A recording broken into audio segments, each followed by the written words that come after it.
Hello ladies and gentlemen, if you are a long-term subscriber of this channel, you will be fully aware of my ever-growing appreciation for the Sega Saturn, which personally I now believe to be the most interesting games console of its generation.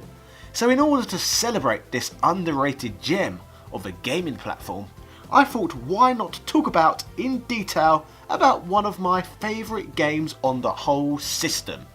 Guardian Heroes is perhaps one of the most popular cult classics in the entirety of the Sega Saturn's library, and that is a massively impressive feat when you consider the depth and quality within the Sega Saturn's library overall. The Saturn outsold the Nintendo 64 in Japan and saw more games released on it than its Nintendo counterpart. So Guardian Heroes is just one of the many great games on the platform which is worth checking out. Guardian Heroes is a 2D side-scrolling beat-em-up video game which plays in a similarish style to that of Streets of Rage or Golden Axe. The game mixes it up somewhat though by including innovative RPG elements too. The developers refer to the game as the first fighting RPG. Guardian Heroes was released in 1996 and is one of a minority of games released within this era that wasn't an ugly polygon mess. This time frame was great in terms of innovation and moving the gaming industry forward, and the 3D games of yesteryear designed the blueprint for most AAA titles of today. As popular as games were though over that period, the majority of them now have just aged worse than Kevin Spacey's acting career. Crash Bandicoot, Resident Evil, Tomb Raider and Co aren't exactly good quality games by today's standards, and only really serve as nostalgia fixes in my opinion. Guardian Heroes on the other hand is a different kettle of fish altogether.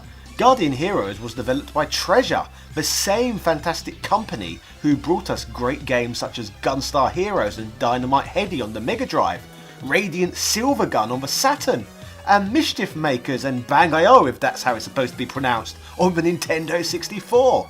According to former Treasure designer Tetsuhiko Kikuchi, they chose to develop Guardian Heroes using 2D sprites due to the fact that games with ugly polygon graphics appeared to be oversaturating the market at the time sales-wise. Nearly every bloody game in development over the period was set to be in bloody 3D. A Treasure representative actually comments, "Treasure has built up a tremendous knowledge of 2D sprites know-how. It's an asset that we wish to continue using. No, we didn't think it was risky. In fact, the risk is in trying to make a new game. There are a lot of companies that have tried and failed to make successful 3D games. Besides, 2D and 3D games can exist alongside each other." These are extremely wise words looking back. Since speaking here in 2018, we thankfully do now live in a world where 2D and 3D games do in fact coexist. It is just a pity though that 2D games appeared to practically disappear on home consoles for around a decade before that actually happened. While sticking with traditional 2D, Treasure drew inspiration when making Guardian Heroes from a few games, most notably being Filling Cafe's Mad Stalker, Full Metal Force, and Capcom's arcade classic everyone loves, Alien vs Predator. So now I have given you a quick whirlwind explanation on how Guardian Heroes came into existence, let's talk about the gameplay. Within Guardian Heroes you can play as 4 different adventurers who are on a search to find treasure. I'm not quite sure exactly what kind of treasure this is, however I would like to make the inference that the characters are breaking the fourth wall and are looking for their defined creator's development house, treasure. Anyway, after finding some massive bloody sword with magical powers, you get attacked by an army of vicious scallywags who appear to want to annihilate your character from existence. During this encounter, you actually find out that your magic sword belonged to an ancient warrior who comes back to life in the form of a militant skeleton. Basically imagine Papyrus from Undertale, only with less mental health problems. Thinking about it, does this mean that Undertale is a rip-off of Guardian Heroes? No, personally I think Undertale is probably a rip-off of Funny Bones. Anyway, with the aid of Papyrus, you beat the army down worse than the British Empire beat up the Americans when they tried to take Canada in 1812, and as a result you get to win the fight. Now I could continue to talk about the story side of this game all day, however it all becomes a bit anime and a bit contrived as the game goes on. There is all this nonsense about a royal family, lust for power, free will, blah blah blah. However, let's be honest, who wants to play a bloody beat 'em up for the story? So let's move on. It is the gameplay itself within Guardian Heroes which makes this such a fun game. At its heart, the game is certainly a beat 'em up, but with a few RPG elements included, similar to what was included in Symphony of the Night within the side-scrolling genre, I suppose. A notable difference between this game and most other beat 'em ups is the fact that you fight across 3 planes, which you can change at will as you play. This adds an extra layer of strategy, which you wouldn't find in Cadillacs and Dinosaurs, for example. Like with most beat 'em ups, as well as basic moves, you can also jump, crouch and use a range of different special moves with each character. You also have a defense button, a light attack, a strong attack, a button to shortcut the casting of spells, and a button to issue commands to Papyrus.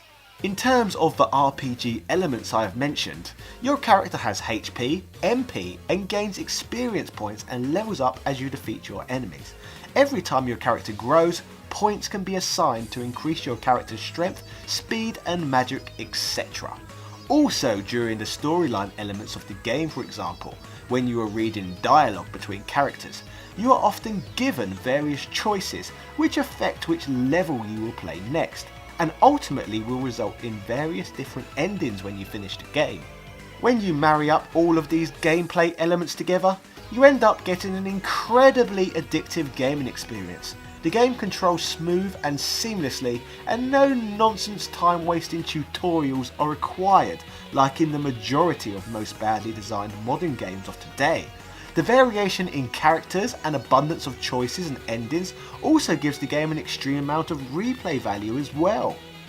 Outside of the main mode, there is also a fun versus mode in which you can play as well.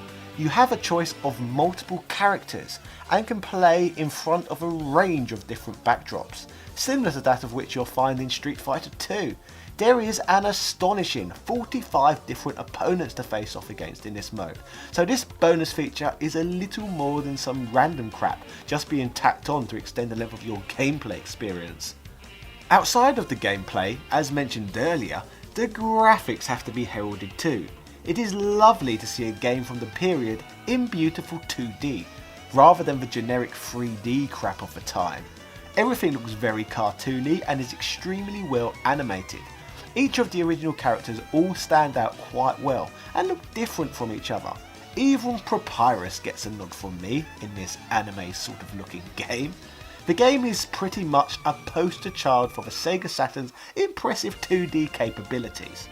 Most of the level design consists of a fun mixture of medieval themes concocted with futuristic elements. These levels also feature a nice variety of different settings, with fun variations of enemy sprites throughout. As stated, the cartoony look of the world and the characters looks far superior to that of which you got in most games at the time. To summarise, Guardian Heroes is certainly one of the very best games from the Nintendo 64, PlayStation and Sega Saturn generation. The game's gameplay to its art direction overall makes it one of the most impressive 2D games made up until that point in history. We can always rely on Treasure to pull it out of the bag when it comes to high quality gaming experiences. Guardian Heroes is one of the most respected games on the Sega Saturn, and as you may be able to see from this video today, that respect can be fully justified if you are willing to give this game a try. Yeah. Thank you for watching today's video. Do not forget to like, comment and subscribe for regular in-depth content just like this on this very channel. What games would you like to see me cover in detail, which you feel perhaps do not get given the attention they perhaps deserve? Also, I would just like to mention that I have recently launched a second channel known as Top Hat Chat, where I shall be regularly discussing various things gaming related. so I would love for you to all come over and join me on that channel too. Top Hat Chat is the future, so I advise you to come and say hello. Shout outs to Suzuka Kabayashi, Minty Oblivion, Victor Rain, Sint Spaces, Kevin Fahili, David Mountford, Andrew Bizansky, Attinas Garcia, Edward O'Reilly, Peter Dawn and Retail Archaeology. And of course all my other patrons too. Combined, you all help me find motivation to continue to churn out regular content. So thank you for that. If you want to come and join the YouTube equivalent of the Bloody Bullingdon Club, then why not support this channel on Patreon? Yeah! Cheerio!